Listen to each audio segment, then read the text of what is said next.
টাঙ্গাইলে ভুয়াপুর উপজেলার যমুনা চরাঞ্চলে চলতি বছরের লক্ষ্যমাত্রা ছাড়িয়ে ভুট্টার আবাদ হয়েছে।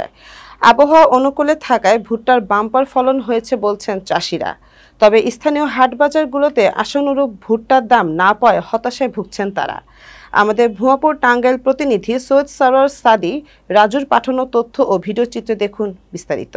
উপজেলা কৃষি অফিসের তথ্য মতে চলতি বছর যমুনা চরাঞ্চল সহ উপজেলার ৬টি ইউনিয়ন ও একটি পৌরসভা মিলে ৩,০৫০ হেক্টর জমির বিপরীতে ভুট্টার আবাদ হয়েছে ৩,০৪৫ হেক্টর জমিতে।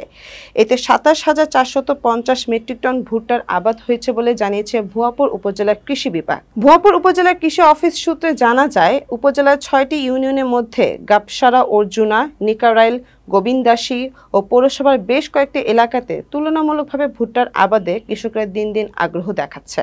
তবে স্থানীয় হাট বাজারগুলোতে গত বছরের তুলনায় ভুট্টার দাম কম বলে জানিয়েছে স্থানীয় কৃষকরা। অপরদিকে উপযুক্ত দামে ভুট্টা বিক্রি করতে না পেরে হতাশ এই কৃষক।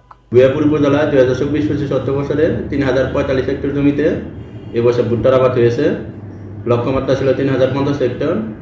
আশা করা যায় লক্ষ্যমাত্রা শতভাগ অর্জিত হবে। এছাড়া ভুয়াপুর উপজেলায় গাবসারা ইউনিয়নে সর্বোচ্চ ভুট্টা আবাদ হয়েছে। ১৪৭৫ হেক্টর জমিতে গাবসারা ইউনিয়নে ভুট্টা আবাদ হয়েছে।